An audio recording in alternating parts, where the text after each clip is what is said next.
Hi guys, hope all is well. So we're starting a new unit. It's so exciting.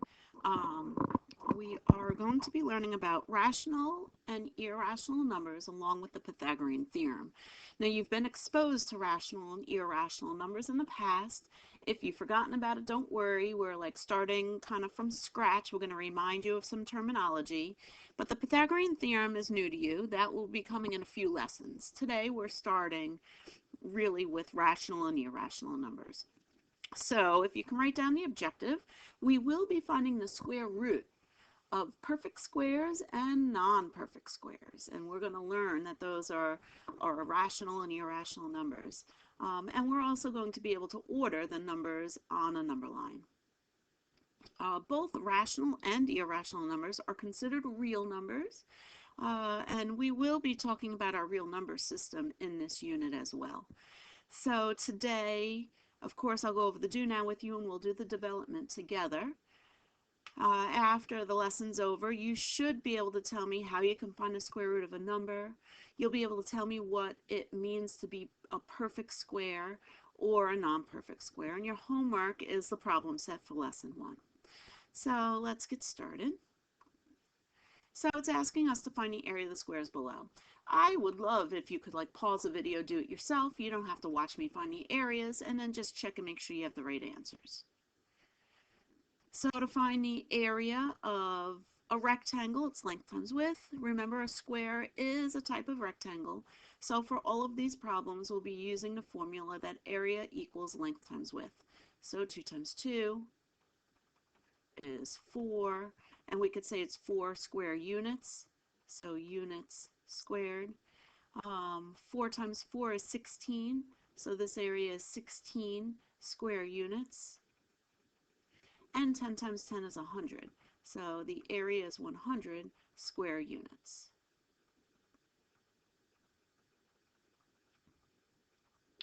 And then another part of your do now was to fill in the tables below to find what we call perfect squares. And you can see that a few have been done for you. It's the ones that came from doing the areas of these squares above, right? Right here, if we square 2, we get 4. If we square 4, we get 16.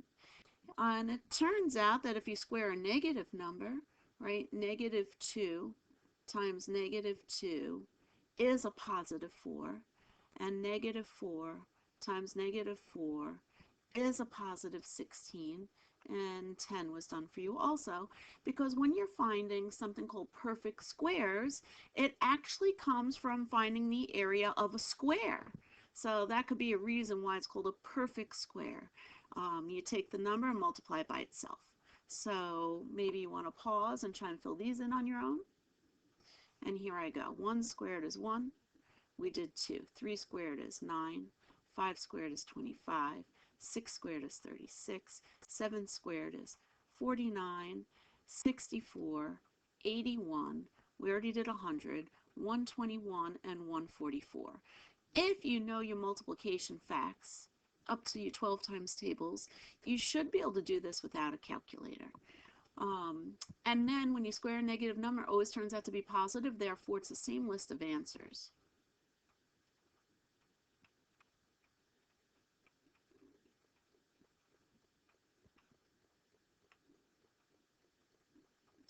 And what we say is that this list of numbers from either one of these charts, either this one or this one, because they're the same, the list that I circled, this is your list of perfect squares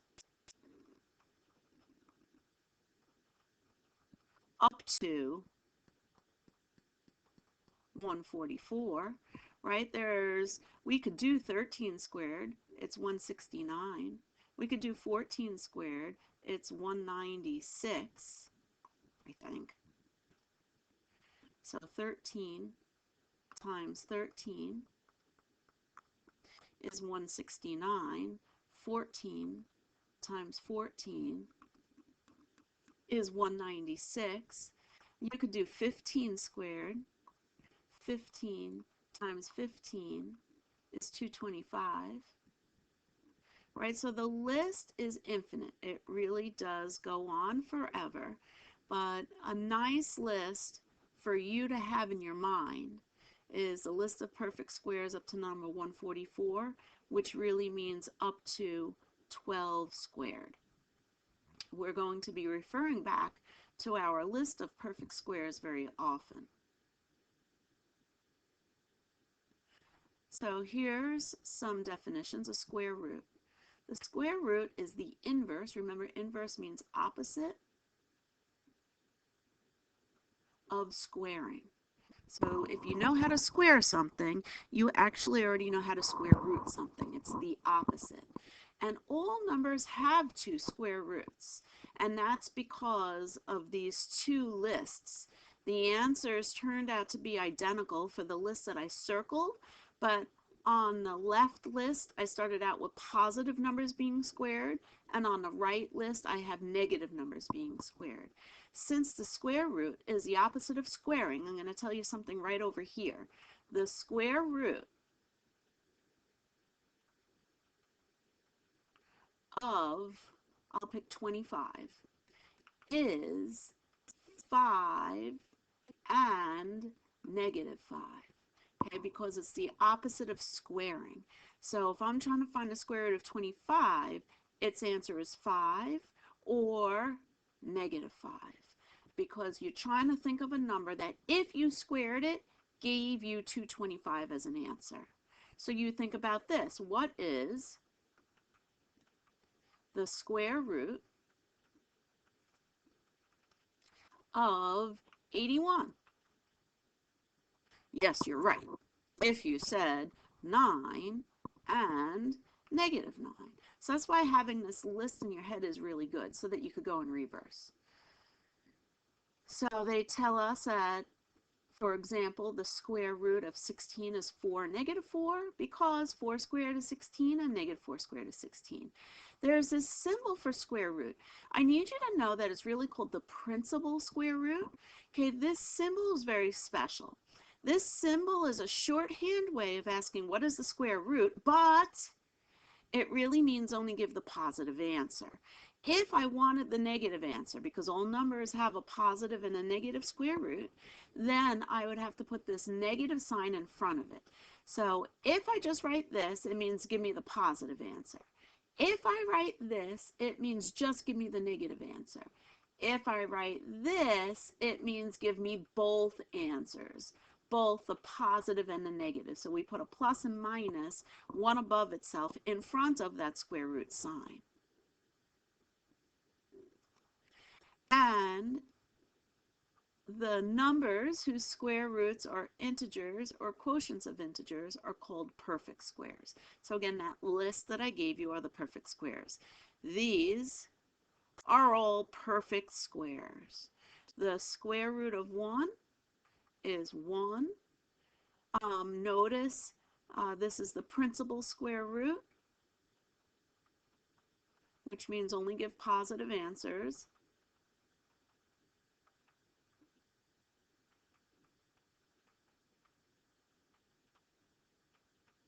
So people say the square root of 4 is 2.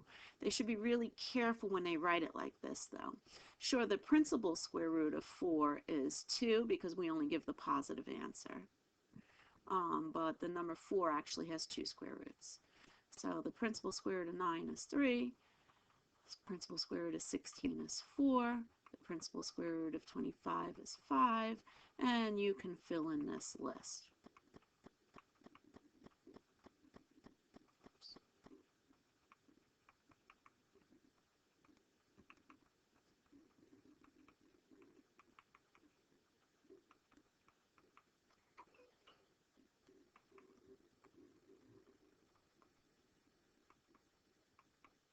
So what is the principal square root of 4 over 25?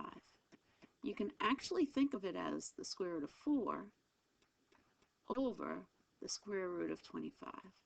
So the square root of 4 is 2, and the square root of 25 is 5.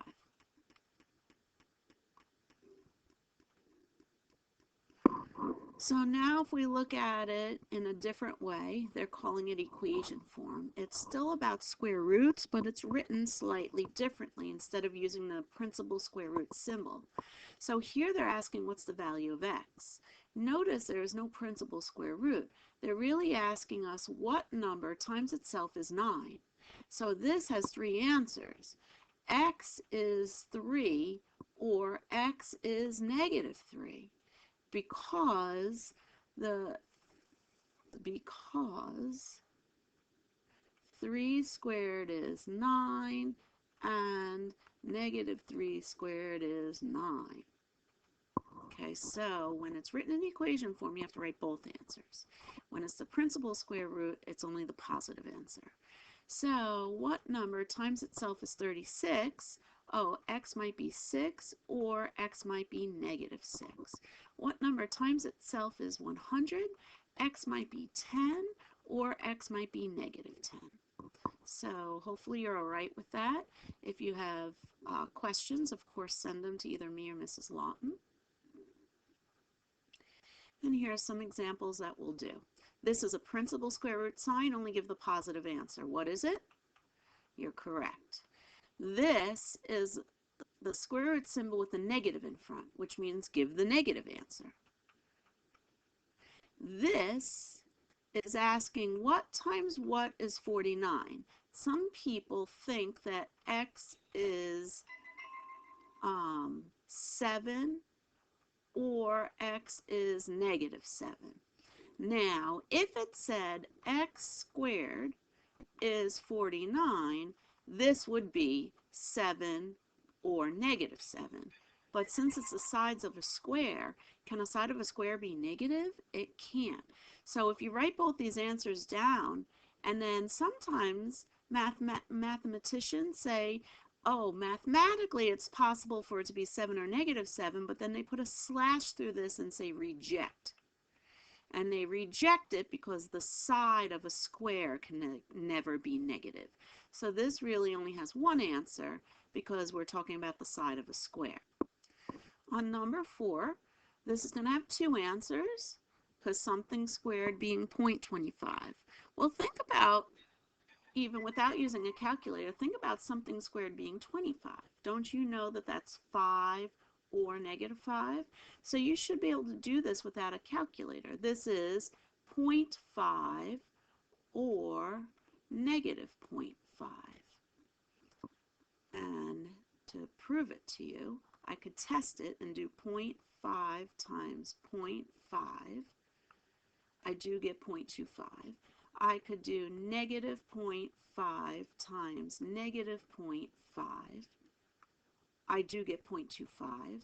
And on scientific calculators or graphic calculators like what I have on the screen, there's a square root button. Mine is right here. So I have to do second square root, and I get that square root symbol. A scientific calculator, a lot of them, you have to use the second function button. Some of them, there might just be a button that has a square root sign on it, so you have to look at your calculator and see. But if I just do the square root of 0.25, my calculator tells me it's 0.5, because look at, this is the principal square root. So you have to know more than your calculator. You have to know that they just gave me the positive answer and the negative answer exists as well. If I choose to take a look at the calculator that's on my computer, because some of you might have this calculator. So right here, it's like a standard calculator. This button is meaning square root. The square root, they want me to hit the number first, because right now it's just going to do the square root of 0. So if I hit 9 and then the square root button, it gives me 3. So again, it's only doing the principal square root for you. You can change this to a scientific calculator, I think.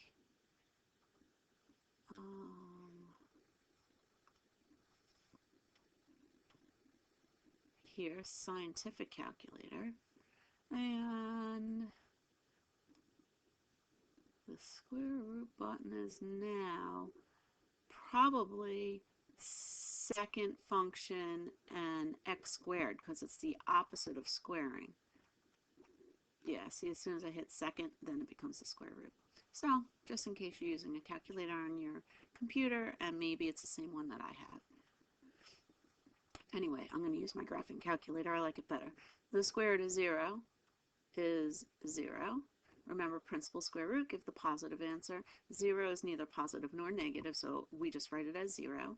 This has a negative in front. Remember, think of it as the square root of 81 over the square root of 100, and put your negative in front, so it's 9 over 10. 49, think of 0.49, think of as square root of 49, which is 7, so this is going to be 0.7. Square root of 4 is 2. Again, principal square root, give only the positive answer. Principal square root, give only the positive answer. In equation form, I need two answers. What number times itself gives me 1? Oh, y might be 1 or y might be negative 1. This says give me the negative answer, so it's negative 12. So all the problems that we just did up above, they're all called rational numbers. If you could take the square root and get a nice answer, those are the words I like to use. It's not a math term, but if it turns out really nice, it really is rational. Rational numbers mean that you can write it as a fraction. So all of these up here, I could put a 1 underneath it, and there I go. I have a fraction. 0.5, I wouldn't put a 1 underneath it. I would write it as a half, right? Isn't 0.5 the same thing as a half? So if you could write it as a fraction, this one's already a fraction, then it's considered rational.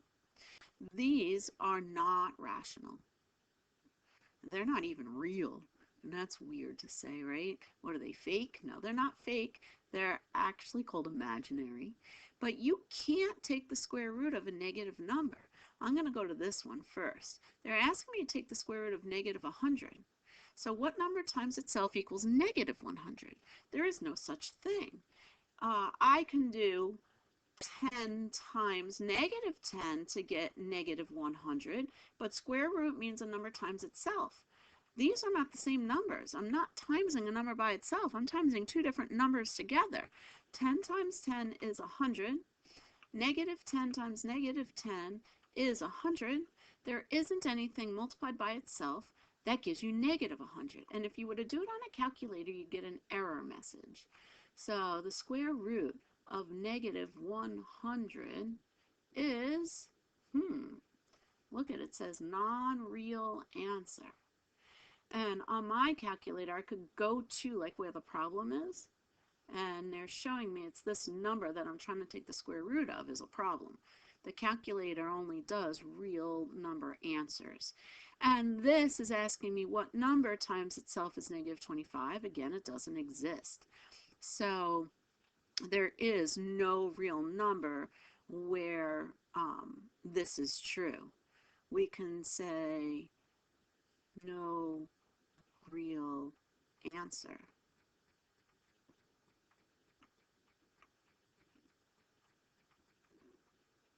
I don't know if my students remember my shirt that I have, and maybe Mrs. Lawton's students have seen it. I have a shirt that says this.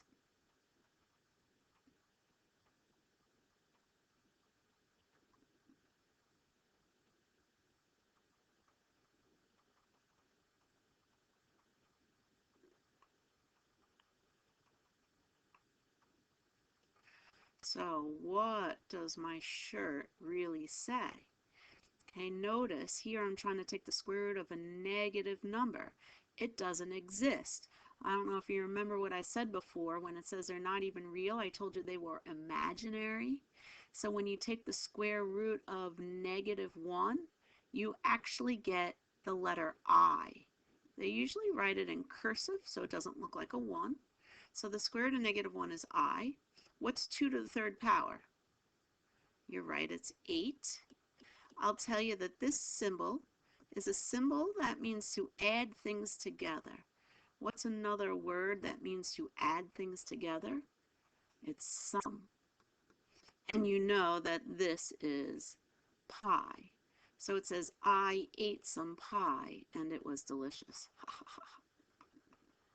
So The square root of negative numbers are imaginary. If you really want to know what the square root of negative 100 is, it's actually 10i. Hold on a second. Okay, so let's move on. So the following are not rational. They are real, and they're called irrational. So the only time something's not real is if you take the square root of a negative number. Square roots of negative numbers are not real. Square roots, where you get a nice answer, are called rational. And square roots, where it's not a very nice number, and you'll see what I'm talking about, are called irrational. The word irrational in the English language, kind of means like crazy like. Right? If someone's like angry and like yelling or not thinking straight, people say, why are you acting so irrational? It means kind of crazy like. So think of that, because it kind of makes sense mathematically. It's kind of crazy to get a decimal answer that goes on forever and never repeats. That's what irrational numbers are in mathematics. We can't write it as a fraction. And if we write it as a decimal, their decimal form is non-repeating, and non-terminating.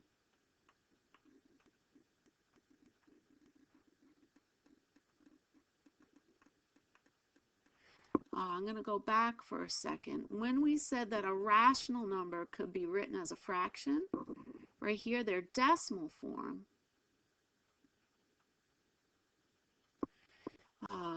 is terminating decimals. Oops, spelling wrong. Terminating or repeating decimals. So 0.3 repeating, that's like one of our most famous repeating decimals. You probably know it's 1/3. It can be written as a fraction. And a terminating decimal like 0.5 can be written as a half. So all terminating decimals can be written as fractions. All repeating decimals can be written as fractions. The crazy decimals that go on forever, never repeat, never terminate, like pi, can't be written as a fraction. So the square root of 10, it's not rational. It's really called irrational. So since it's irrational, I can't give a whole number answer. I can tell between which two numbers it's between now. Let's remember our list of perfect squares. 1 times 1 is 1, 2 times 2 is 4, 3 times 3 is 9, 4 times 4 is 16. I'm going to stop right there. Look at it, it's asking between which two consecutive integers is the square root of 10. So this is the answer to the square root of 1. This is the answer to the square root of 2. This is the answer to the square. I'm lying to you. I'm lying to you. I'm lying to you. Let's try this again. If I took the square root of this, it's 1. If I took the square root of this, it's 2. If I took the square root of this, it's 3. And if I took the square root of this, it's 4. So in between here somewhere is the square root of 10, right? The square root of 10 is between the square root of 9 and the square root of 16. So the square root of 10, when it asks between which two consecutive integers, these are the integers, it's between 3 and 4, because it's between the square root of 9 and the square root of 16. The square root of 10 is someplace over here. It's closer to 3 than it is to 4, because the square root of 10 is closer to the square root of 9 than it is to the square root of 16. So when it says which is it's closer to, I'm going to say 3. What would be a good estimate to the nearest tenth?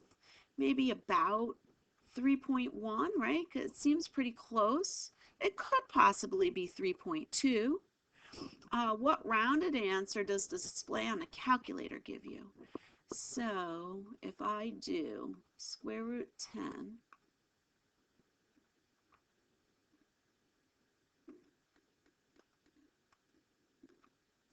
3.16, If I round that, I actually do get 3.2. What rounded answer does the display on a calculator give?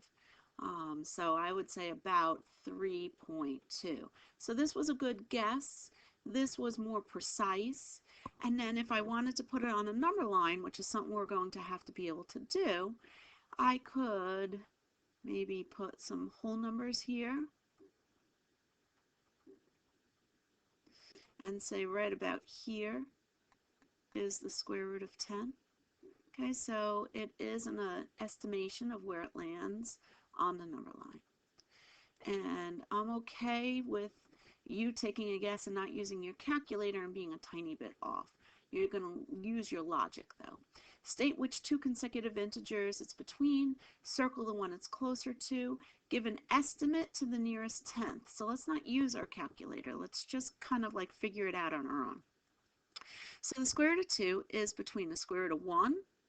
Remember, look back at your perfect squares. And the square root of 4.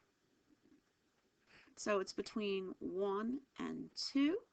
It's definitely closer to 1. Square root of 2 is closer to square root of 1 than it is to square root of 4.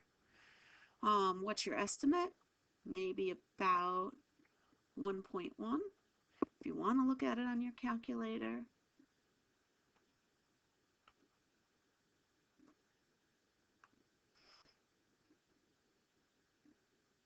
it's actually 1.4. So I was bad. Bad estimate.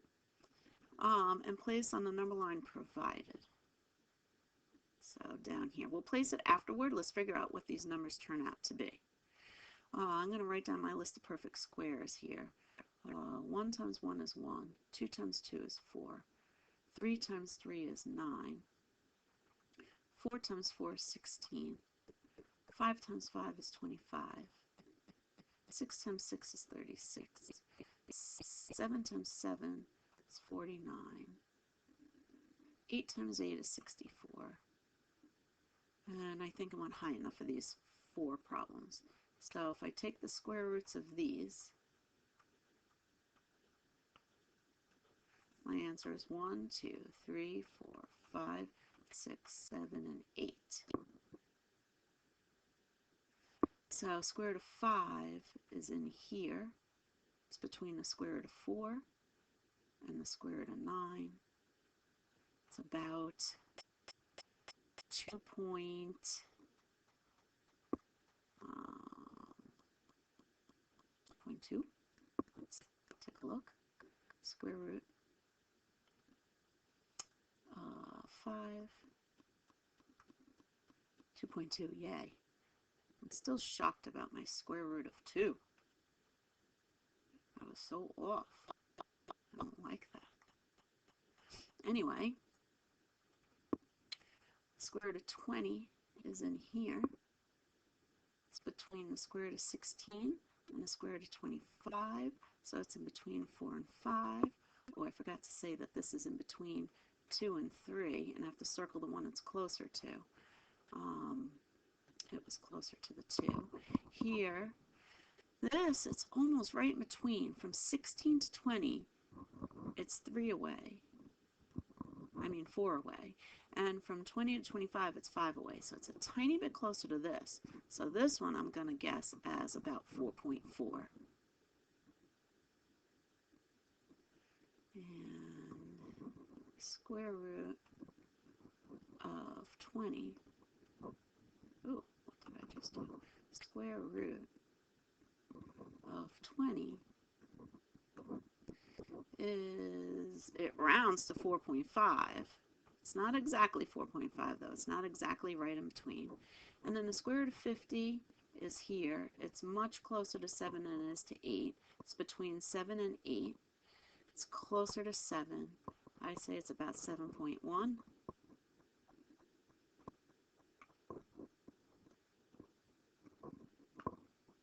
And that is correct, about 7.1.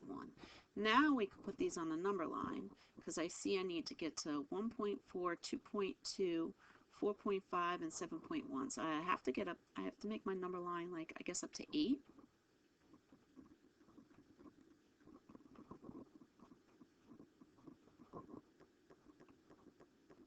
And estimate where these things go.